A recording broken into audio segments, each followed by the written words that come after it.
Tonight, torn to shreds, an enormous blast flattens Western Sydney homes. Hopes of a miracle rescue with a woman still trapped.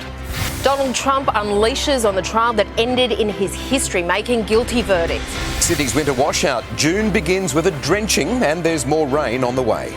Grounded for hours, passenger fury as a Perth airport debacle sets off nationwide mayhem. Ticketek stung in a data breach, the email that left countless Australians demanding answers. And step up James Tedesco, the Roosters captain, ready to replace the player that cost him his spot in the Blues squad.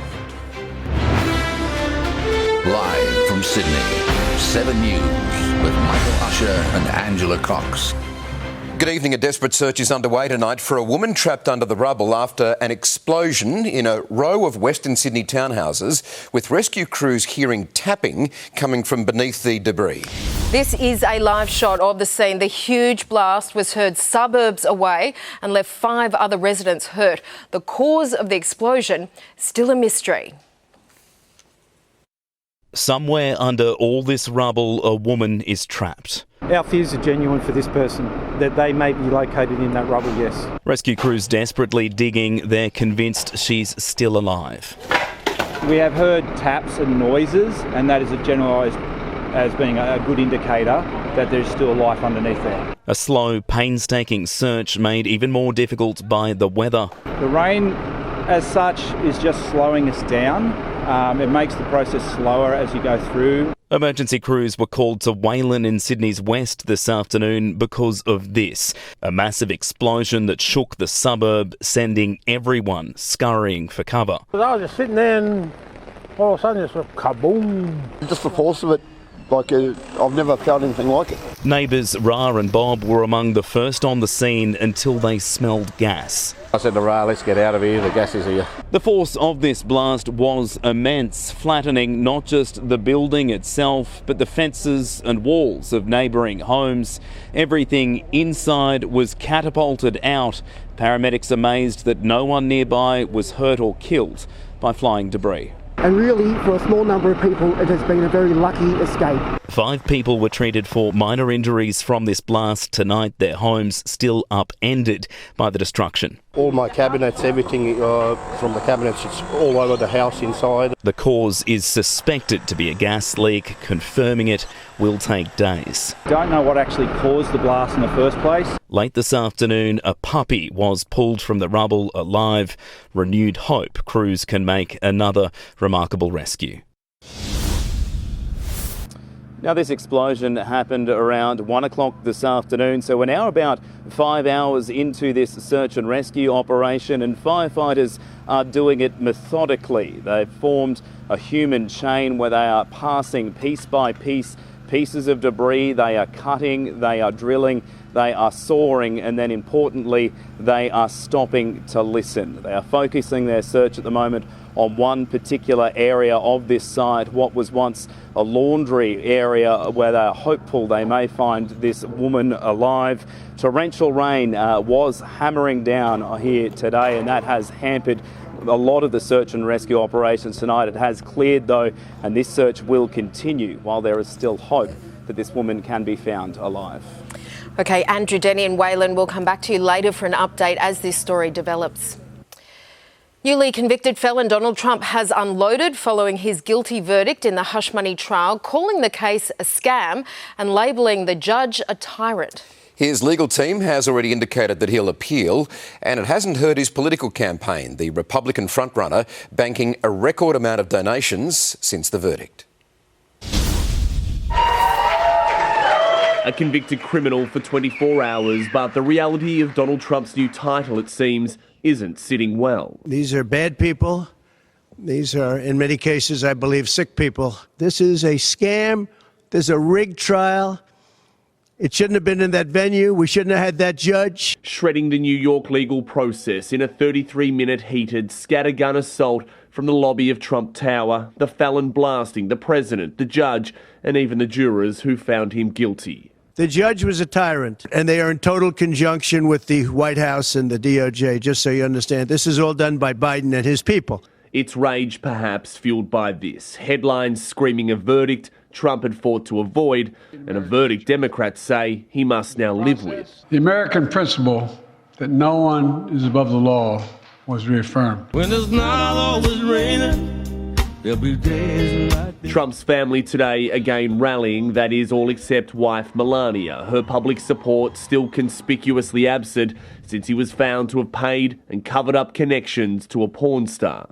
We were able to work on real solutions, put more money in their pockets. The Republican spin cycle today again hitting overdrive, surrogates swarming the airwaves, echoing their boss. I think this is disgraceful. I don't care what you call it, Wolf. Disgraceful? Is that what you're saying? I think this proceeding, this legal proceeding, is disgraceful. And with some effect, Google searches for Donald Trump today exploded by more than 3,000%, and 72 million dropped into his campaign war chest in just one day. The people of our country know it's a hoax. They know it's a hoax. They get it. You know, they're really smart. They fought the law, and the law won. Still, the verdict is proving late-night fodder. You do have to hand it to him. No president has ever been convicted more than Donald Trump. How long before he starts bragging about this? And a sense of relief from the man who convinced a jury. I let out just a gasp of air. Michael Cohen, aware this isn't over, the appeal now underway. This was a verdict that we were expecting. We're going to appeal, and we're going to win on appeal. I mean, that's the goal. As with most of the legal manoeuvring currently bogging down Donald Trump, the appeals process here in New York City is not swift, and it could take some months to resolve, all but ensuring the former president now takes his new title of convicted criminal all the way to the November poll. And it all comes out of the White House. Crooked Joe Biden, the worst president in the history of our country. It's a very sad thing that's happening in our country. In New York City, David Woodward, 7 News. There's been flash flooding across the city and suburbs today, with warnings of more to come tomorrow. A future of worsening weather has authorities worried, announcing millions in funding today to help ease the pressure on emergency volunteers. Day one of winter and more threatening weather, a major challenge on the roads. At Moore Park, some drivers caught out, others still prepared to take the risk. Lewisham Rail Station underwater, a torrent pouring down Pitt Street Mall. More slopping than shopping, drivers battling through flooded city streets, waterlogged intersections. Pedestrians just had to get wet. A cold front expected to dump more heavy rain. That could cause flash flooding. There could be isolated severe thunderstorms. SES crews have been on standby, taking no chances. The grounds are wet, the dams are full, the waterways are full. Even small amounts of changes in weather are having a big impact. The latest in a growing number of weather-related emergencies, putting pressure on our volunteer responders. There is a fatigue element that comes in. There is also an impact on their life. The government worried volunteer numbers are not keeping up with population growth. There's the will, but not the means. It is very hard for all of the volunteers across the state with the cost of living. People don't want to volunteer because they're trying to make a living. There's a $5 million program to recruit spontaneous volunteers, people who can assist with limited training. It's planning ahead to make sure emergency services can make the difference, especially when major weather events strike. As this weekend, cops are soaking. Chris Marr, 7 News. Thousands of Sydney travellers have been stranded for up to 12 hours after Perth Airport shut down all flights in and out due to a fuel supply issue. At least 70 flights, both domestic and international, couldn't take off from Perth after air became trapped in the airport's fuelling system. We're very apologetic and sympathetic to impacted travellers. We're going to work really hard with our airlines here to ensure we get things back to normal as quickly as possible. Disgruntled passengers are now demanding compensation as airlines sort through the backlog of affected flights. Joe Biden has outlined a new ceasefire plan to end the war in Gaza. Hamas is believed to be considering the terms of the Israeli proposal, with the US president pressing both sides to take the deal and stop the bloodshed. Putting America's weight behind a new bid. It's time for this war to end. For peace in Gaza. For the day after to begin. The president announcing an Israeli proposal to end the near 8-month war. It would begin with a 6-week ceasefire, Israel's forces leaving densely populated areas, Hamas to release many hostages in exchange for hundreds of Palestinian prisoners, and a surge in humanitarian assistance. This is truly a decisive moment. And yet the President acknowledges longer-term details are not yet hammered out, negotiating a permanent ceasefire before a total Israeli troop withdrawal and reconstruction plans for the war-ravaged territory. Hamas says it wants a ceasefire. This deal is an opportunity to prove whether they really mean it. Hamas needs to take the deal. In a statement, the Palestinian militant group says it views the proposal positively, but wants Israel to lock in a permanent ceasefire. The office of Israel's Prime Minister says Benjamin Netanyahu has authorised negotiations, but is still committed to eliminating Hamas. This as Israel's military confirms forces are now in central Rafah, a mission widely condemned for the dangers to civilians. We are in the Rafah area, says this Israeli battalion commander, describing a hunt to locate Hamas tunnels and destroy them. The military pressing on, regardless of new moves towards a ceasefire. Tim Lester, 7 News. 6 people have been wounded in a terrifying knife attack live-streamed on the web during a far-right protest in Germany. The lone attacker lashing out, targeting a prominent anti-Islam activist. A police officer who tried to intervene was stabbed in the neck. Officers then opened fire, wounding the suspect and ending the rampage. No details have emerged on the man's identity or motive. 2 Earlwood business owners have been left to pick up the pieces after a car crashed into their shops just before 1 o'clock this morning. The driver of a Subaru wagon mounted the footpath, hitting the exterior of a real estate agency and smashing through a tailoring business. Lucky nobody got injured. If it was now, the lady inside might have been there and could have been a tragedy. It's understood the driver returned a negative breath test. Police are investigating how it happened. There's been yet another national cybersecurity breach, this time involving the ticketing giant Ticketek. Chris Reason has the details. Well, this is the email that countless Australians received late last night. Ticketek telling customers your name, date of birth and email address may have been impacted in a cyber attack. Ticketek is huge. It sells over 23 million tickets to more than 20,000 sport and cultural events each year. Potentially all of those customers have been affected, dating back years. Now, the company was told about the breach days ago, but 7 News understands complying with government guidelines meant the public could not be told until last night. The National Cybersecurity Coordinator has praised Ticketek for its timely approach, but critics are unimpressed. And if we have to look at steeper penalties, then we should look at it. Ticketek says customer accounts and passwords have not been compromised. It's the second global ticketing giant hacked this week, with 560 million Ticketmaster customers targeted. Chris, thank you for that. It's no secret, Sydney property prices just seem to keep soaring, and now we have new proof. With affordability at its worst in decades, homes in some of our most popular suburbs are expected to double in value over the next few years. Much like the music, this classic 1960s Kalani Heights home has stood the test of time. Just original. I only wish the walls could talk. This was one of LJ Hooker's very first land packages, bought back then for $15,000. Today, its price guide is $1.9 million, but in 5 years, it could be worth even more. According to new PropTrack data, if prices continue to surge at the same rate, some Sydney suburbs could double in price by 2029. Caddon's tipped to see the most growth at 96%, followed by Putney, Copacabana and Bardia. And as housing affordability hits its worst level in 3 decades, there isn't any sign of the market slowing down. Conditions for first-time buyers at the moment are very difficult. Auction volumes this weekend are around 40% higher than the same period last year. Affordable rentals are also few and far between as vacancy rates edge closer to an historic low. Right now, just 1 in 50 homes costs less than $400 a week, forcing many to lock in longer leases. More of the rent vest kind of tenants that maybe own in different parts of Australia and then rent where they need to. A different way to crack a market with a moving target. Lucy McLeod, 7 News.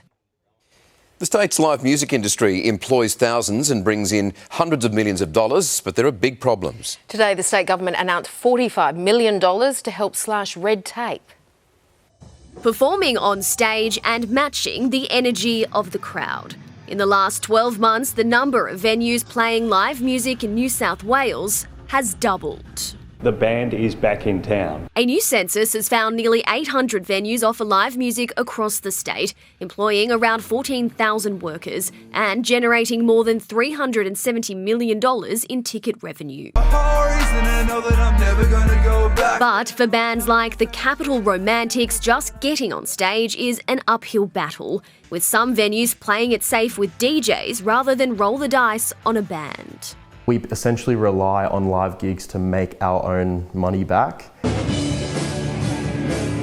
And then there are the grumpy neighbours. I was in Brookvale and literally at 7 o'clock we were getting noise complaints and I was running around stressed, worried about it getting shut down. Some venues even require bands to bring their own quota of people to make it worth the cost. It is tough, caught between rising costs and the rising cost of living. To amplify the live music scene, the government plans to cut red tape, possibly easing security requirements and looking at noise complaint rules, trying to remove sound barriers. Well, ridiculously, mirror balls at one stage were banned in New South Wales. With more than $45 million set aside in the new budget to help hit the right note. Amy Clements, 7 News. Let's get a check on our weather now with Amber Laidler. Amber, good evening to you. Miserable day. How much rainfall did we get? Michael, Angel, good evening. Those showers were relentless. The heaviest falls were recorded along the coast today. Since 9 a.m, 80 millimetres has been recorded at Cronulla and the Royal National Park, 77 millimetres at Observatory Hill, with more than 50 millimetres also recorded at Little Bay and across parts of the inner west. Meanwhile, temperatures were a touch below average for the first day of winter, most parts hovering in the mid to high teens, though in gusty southerlies, it often felt a couple of degrees cooler than this would suggest. The rain isn't over just yet. More showers are forecast overnight. Multiple events at Vivid tonight have been cancelled, including the Light Walk, Lightscape and the Fire Kitchen. But there is some good news. We do have sunshine on the way. Your detailed 7-day outlook coming up later. Angela and Michael. OK, thank you, Amber. Just ahead, we'll have the latest from the scene of that explosion in Western Sydney and the desperate search for a woman still trapped. Also, a charity hoping to make a difference targeted in a heartless act. Talking tough, the Deputy Prime Minister's harsh words for China. Later, all things vintage, in vogue and on show at the Sydney Fair. An ambassador finds himself in the firing line after a bizarre rifle stunt. And Swedish royalty says thank you for the music to an iconic supergroup. Returning to our breaking news tonight, the desperate search for a resident missing when a Wayland townhouse complex exploded. Back to Andrew Denny at the scene. Andrew, crews are still holding out hope she's alive. Yeah, that's right. This search is still continuing here. Sadly, there is no update at this stage. There is simply so much rubble and debris that these crews need to move, and they need to move it slowly and methodically because of how unstable this site is. The fact that they did find a dog here uninjured in the rubble earlier today does give them cause for hope, but certainly at this stage it does seem that this will be a protracted search and rescue operation going into tonight and perhaps for days to come. And OK, thank you, Andrew. We'll cross back to you shortly for an update. Well, Moscow's warning of an escalation in its conflict with Ukraine. It comes after Germany and the US became the latest allies to let Kyiv hit targets on Russian soil with the weapons they're supplying. The Kremlin's accusing NATO and the US of, quote, provoking a new level of tension. Berlin says Ukraine has the right to defend itself. The UK's ambassador to Mexico has been removed from his post after this bizarre act with a rifle.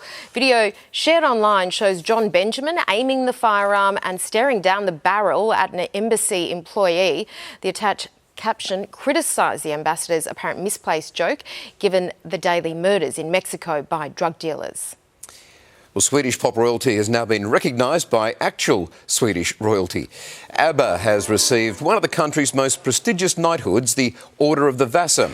All four members, Benny, Agneta, Frida and Bjorn, reunited at Stockholm's Royal Palace to receive the honour, which hasn't been handed out, we're told, to anyone in nearly 50 years. King Carl Gustaf rewarding the group for outstanding efforts in Swedish and international music life.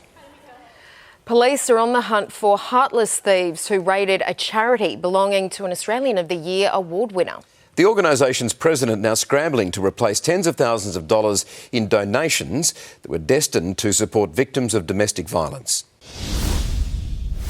Helping people has been Amar Singh's mission. When disaster hits, we get up and go. But his charity has fallen victim to the most uncharitable act, two thieves helping themselves to tens of thousands of dollars worth of donations, furniture destined for victims of domestic violence. That was probably about $40,000 to $50,000 worth of stuff that they took. So it's quite sad that thieves have gone that low to rob from a charity.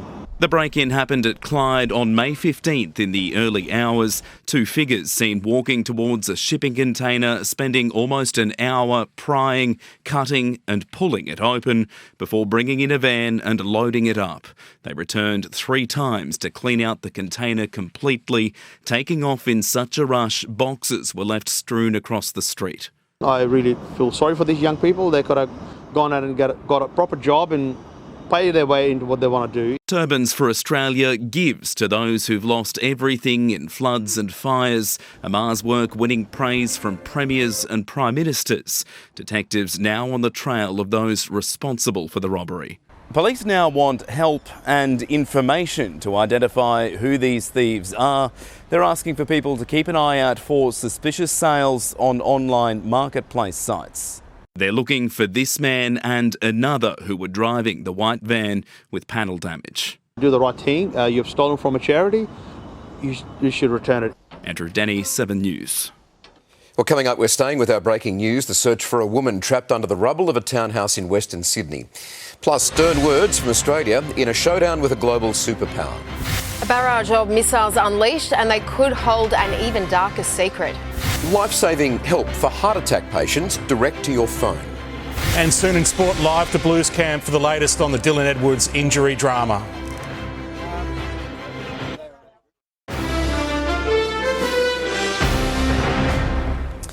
Well, the Defence Minister is right now meeting his Chinese counterpart at a summit in Singapore and will raise dangerous acts committed against Australia's Defence Force personnel. Richard Marles earlier made a speech calling out Beijing and warning the superpower to abide by international laws.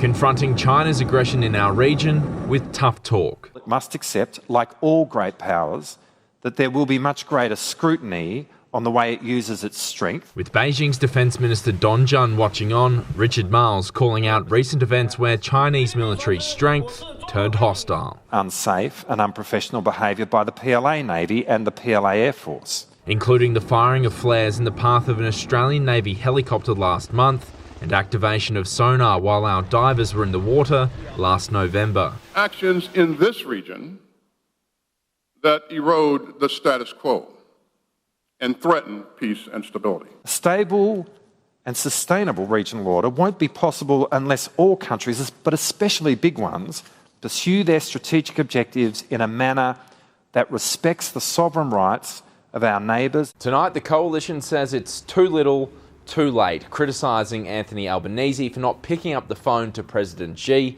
the moment that flare incident took place. We need the Prime Minister to be leading the calls for China to abide by international law. But defence experts say telling China to play by the rules is futile, citing its alliance with Russia, ramming of Filipino boats and punishment drills around Taiwan. It wants a region where everyone does what Beijing says. Instead, calling for greater cooperation with our allies to deter an aggressive superpower.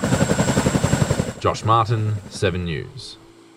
There are serious fears more than 1 million chickens are being killed in a ferocious barn inferno in Illinois.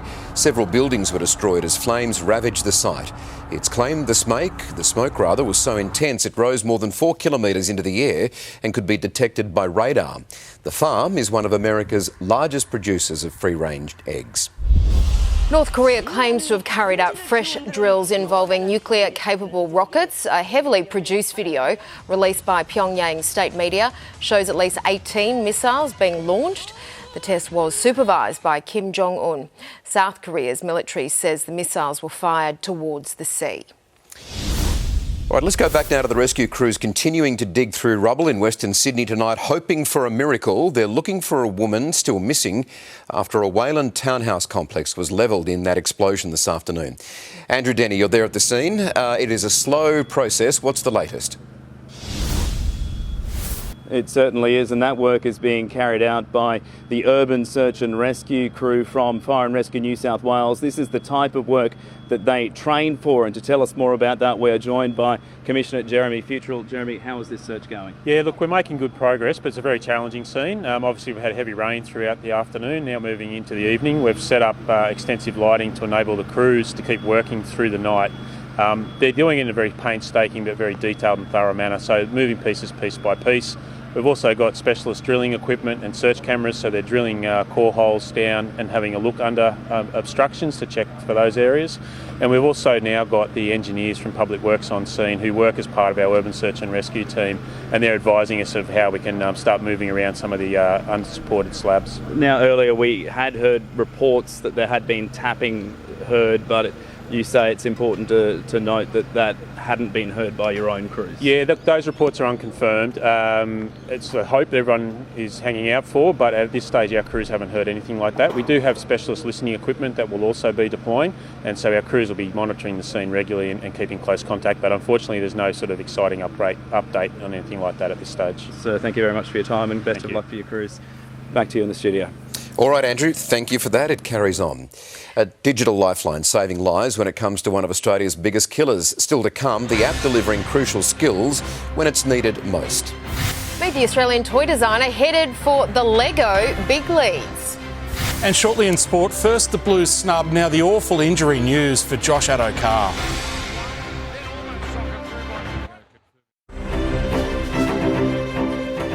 When it comes to saving lives, every second counts, and a swift response by paramedics can mean the difference between life and death. Now, a new mobile app is giving heart attack sufferers a fighting chance.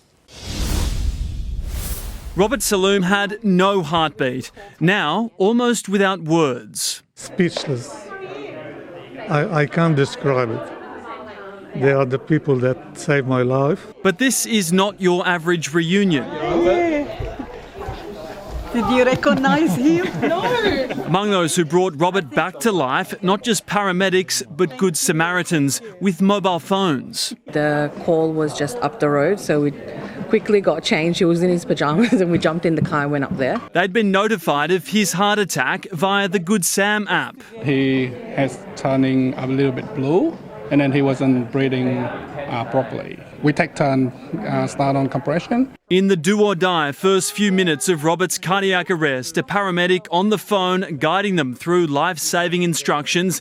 They gave him a fighting chance. The Good Sam were doing really effective CPR. We used them as a resource while we were able to set up our equipment and get things ready to help the patient. For me, they were angels sent from the above. It was the second time in 8 months Robert had suffered a heart attack, the leading cause of sudden death in Australia. Robert survived this because 3 individuals decided to make themselves available. 6,500 people have downloaded Good Sam, saving 17 lives so far. So it is essential that we have, while paramedics are arriving, members of the community who don't need any special training whatsoever. You have a far greater chance of saving a life than winning the lotto, but with Good Sam, nothing to lose. Tom Saker, 7 News. An aspiring Australian toy designer has been given a glimpse behind the curtain of the legendary toy makers Lego. 27-year-old Nick Johnson was one of 18 people selected from right around the world to complete a 5-month internship at Lego HQ in Denmark. It was honestly surreal. Like, I was giddy the first day there, just walking around and seeing all these things that are so secret, and I loved it. He's now developing his own collection of action figurines. Everything vintage, as good as new. Still to come, we take a tour of the Sydney Fair for a celebration of the past. Call it antique or unique. They're the items on show that never go out of style. Don't miss that story soon on 7 News. But first, Maddie's here with Sport. Matt, good evening to you. The Blues, they have an urgent decision to make. Michael and Ange. Michael Maguire's finding out about Origin today. Risk Dylan Edwards or beg James Tedesco to come back. We're live to Blues camp next, where it was the critical day for Nicho Hynes and Liam Martin to prove their fitness. And the Matildas arrive in Sydney with a fight on their hands for Olympic selection. Tomorrow on Weekend Sunrise, special investigation, the dangerous mould hidden in your home. Plus, the great generational debate, new calls for boomers to help millennials, but should they? And the head chef of one of Australia's most renowned restaurants. Tomorrow from 7 a.m. Dylan Edwards is in doubt and James Tedesco on standby, and huge injury drama for the Blues. Jaleesa Rapps is in camp at the Blue Mountains. Jaleesa, they're under pressure to make a fast decision here. Yeah, they certainly are, Matt, because the Blues are entering the final days of preparations before that first game in Sydney. Now, this all came about after their training session this morning. We saw them running around and came back to the resort here. Now, Michael Maguire was actually very open, considering it has been so secluded up here in the Blue Mountains. There's myself and another journalist staying in the camp, and he spoke to us and said that there was some quad tightness that Dylan Edwards was experiencing, and that he'd reached out to Trent Robinson and put James Tedesco on standby. Now, of course, they won't wait too long to make that decision, because the Roosters play the Cowboys tomorrow afternoon, so they will look at Dylan Edwards tomorrow morning and see how he is doing. Now, perhaps some of that quiet confidence from Michael Maguire, or that openness, has come from a quiet confidence around his ready-made replacement. James Tedesco, of course, no stranger to the Origin arena as the former captain. Now, they will make the decision in the morning, and before that news came through today, there had actually been some good news with the Blues players. There were 2 of their players declared fit. The Blues back at training after a day's rest. All eyes were on Nicho Hynes and Liam Martin. I think he's pulled up really well, so I think there's no dramas with either of us. The pair getting through the session unscathed after going up against Penrith's SG ball side. The Panthers have a big presence in camp, and its ex-teammate Spencer Leniu that Martin believes could be the Blues' X-factor. I really enjoy playing with Spencer and what he brings. He's just full of energy, and he's a big, powerful human. He won't be putting his hand up for the task of keeping the fiery 23-year-old in check. Not my job, he doesn't listen to me, so it's probably someone like Yowie or a bit of the older boys sort of have that sway with him, but, we all enjoy how aggressive he is. The man himself shocked by his call-up after spending 8 weeks out of the game when he was banned for a racial slur. Been happy just to be back playing, doing what I love. I've got to give a massive shout-out to the board at Roosters, everyone in the organisation. Only those in your circle are the opinions that matter, and you'll know who your circle is when you go through tough times like that. In Queensland, Harry Grant has recovered from a stomach bug, revealing the Maroons won't target Nicho Hynes despite his calf complaint. There's going to be a lot of good players, that we're coming up against, so I don't think Nicho's just a sole guy that you got to shut down. In the Blue Mountains, Jaleesa Rapps, 7 News. It is a proud day for the Sky Blues, with confirmation Thursday night's second Origin is sold out in Newcastle. They'll draw a record 33,000 crowd for Women's Rugby League. A little bit nerve-wracking, but Newcastle fans are awesome. They really turn up for their footy, so I'm super excited. We know how strong Queensland can be, and they'll want to kind of come out in Newcastle and do to us what we did to them up in their home ground. The Sky Blues lead the first 3-game women's series 1-0. Josh Addo-Carr could have easily been preparing for Origin 1. Instead, he's facing 8 to 10 weeks out with a torn hamstring. The Bulldogs defied Addo-Carr's injury and 2 sin bins to embarrass the Knights on their home turf last night. Revelling in the team song, Josh Addo-Carr mustn't have expected news this bad. But sport is cruel. In the first half, the Flying Fox reminded us all of the sensational try he scored in the Blues Game 3 victory last year. Addo-Carr scored both Bulldogs tries in the first half. Shortly after, he pulled up with a hamstring and left the field. He's moving okay. Hopefully it's nothing too serious, but obviously it wasn't a good sign that he couldn't finish the game. But scans revealed a high-grade tear today. That's at least 2 months out. He's at his best right now as well, and just everything that he's doing away from footy just to get his body right to be at his best. With players sin-binned in each half, the Bulldogs are the first in 25 years to keep their opponent tryless when that's happened. At them 2 20-minute, 10-minute periods, we're probably at our best. Jacob Preston's try-saver on Greg Marju was one thing. Probably epitomised how hard the boys have been working and what we're about. Or the desperation to chase and score is second. The Bulldogs are in the 8 and becoming very tough. Change has been around the culture. We've got good people in who want to work hard and they love each other. A miserable night in the rain ended with serial pest Reid Marnie baiting Jacob Saifiti. It'll cost him a $3,000 fine. Not a nice feeling in the stomach tonight, especially here at home. It's not good. To Origin-ravaged teams, ordinary weather, it's been a struggle for the Panthers and the Dragons tonight. In the 16, Cole this time, Alabama, yes! Penrith have got the first try. In his second NRL game, Jesse McLean showed he's brave. Then how about this effort to take a kick, avoid the sideline and score in these conditions? A sensational try by the 19-year-old, maybe assisted by the bunker. 10-0 Panthers at half-time. Coach Tony Gustafson fears he made the wrong call to risk Caitlin Ford against China last night, a 1-1 draw that posed more questions than answers before Matildas' Olympic selection on Tuesday. Returning to Sydney today for another landmark match in Australian sport. Monday, a school night, 83,000 people for a farewell friendly against China. To have our last game before the Olympics with our family, friends, all of the fans, and to celebrate Lydia, who's retiring, so I think it'll be a special night. Used as a super sub last night, Caitlin Ford played 15 minutes before twinging a hamstring, exhausted after a huge 12 months as a World Cup and Arsenal star.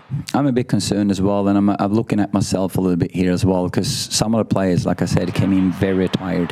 Some tired, some underdone, all challenged by a robust China. The opportunity and the goal for China. Mary Fowler and Michelle Heyman saved face in the last seconds. Fowler, blocked and in! With only 18 on the plane to Paris, Coach Gustafson might be shifting magnets till the last minute before Tuesday's squad announcement. Without saying any names, I think there were 1 or 2 players that locked the spots tonight. There will be some tough decisions and tough conversations that's going to hurt some feelings, unfortunately, and that's the tough part of this job. Off a 13th straight home sellout, the adoring Aussie public keeps showing the faith. With the reduced NRL round, the AFL missed a big free kick, both Sydney teams having a bye. Before hosting Geelong next Sunday afternoon, the ladder-leading Swans mingled with the fans who've made them the hottest ticket in town this season. We used to go to schools and they used to ask when are you playing the Roosters and questions like that. We love the fans and they've been so good this year. Last night, Marcus Bontempelli led the Bulldogs to an 18-point win over Collingwood to remind they're still a big threat. The volatile opening week continues at Roland Garros. World number 6, Andrei Rublev, had a full-on meltdown during his shock loss to Italian Matteo Arnaldi. And again, Rublev screaming. He's thrown his racket down, he's screaming.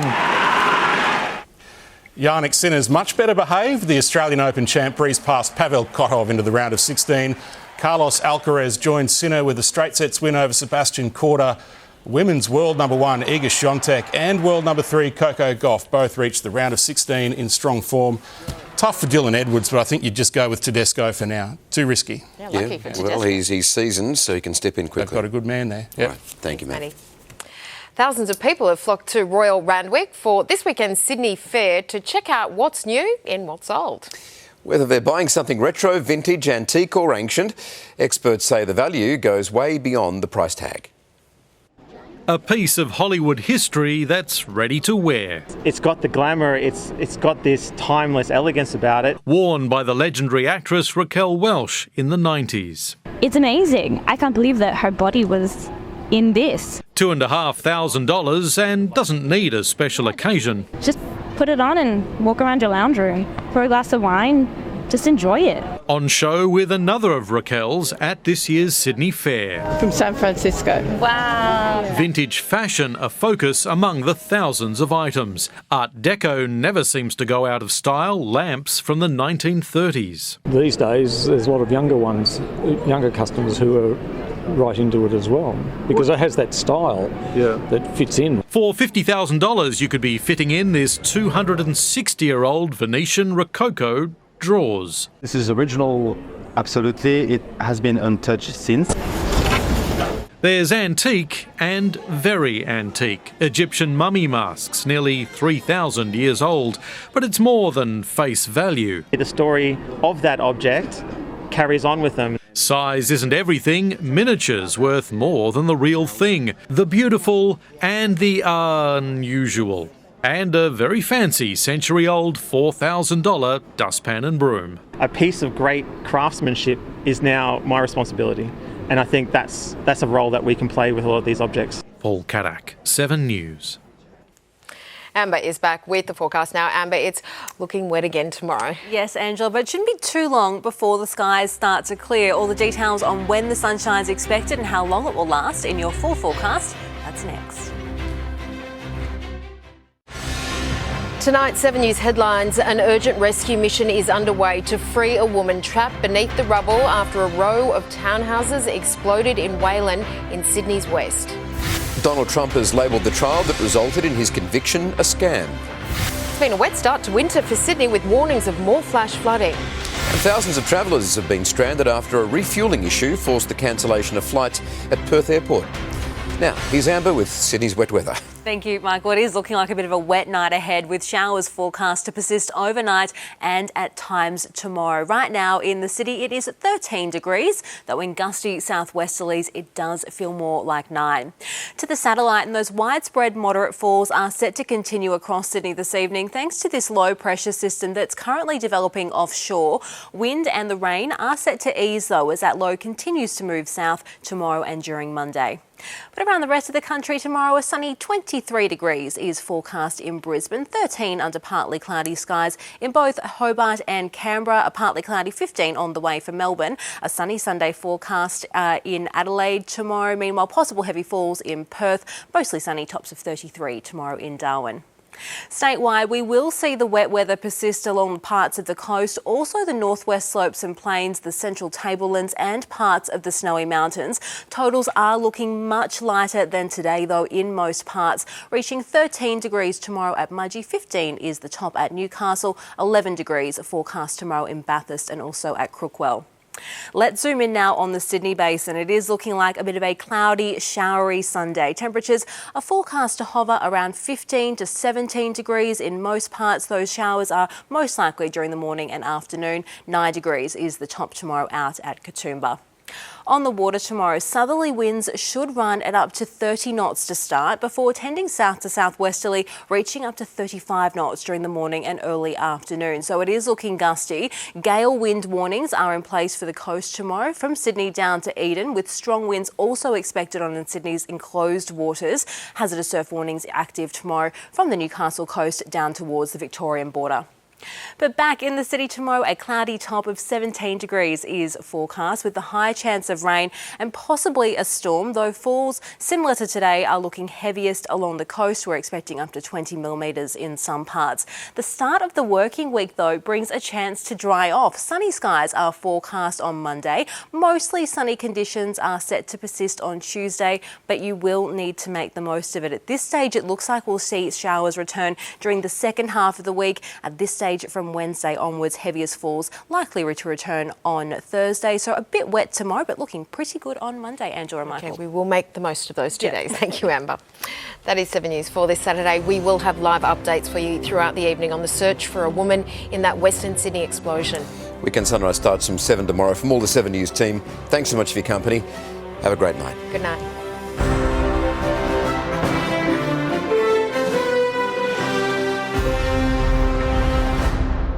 Stream 7 News live and on demand on 7plus and stay informed on 7news.com.au. Nobody knows news better.